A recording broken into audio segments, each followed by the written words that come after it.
আমরা এখন আছি সাইরু হিলটপ রিসোর্টে। দুইজন পর্যটক দেখা যাচ্ছে সুইমিং পুল এলাকাতে। ওনারা সম্ভবত ঢাকা থেকে এসেছেন।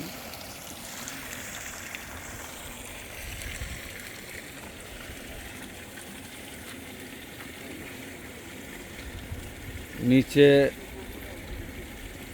থানচি সড়ক,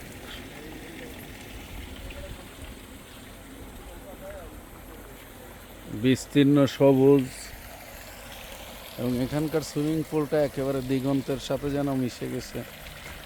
এখন এইখানে তো যে এক লোক কালকে মোবাইল পড়ে গেল।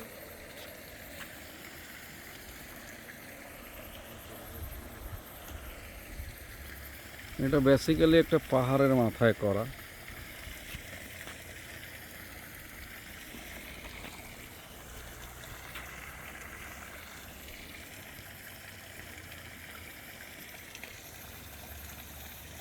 আমরা দূরে একটা হিলটপ দেখতে পাচ্ছি, খুবই সুন্দর, সত্যিকার অর্থে অসাধারণ সুন্দর।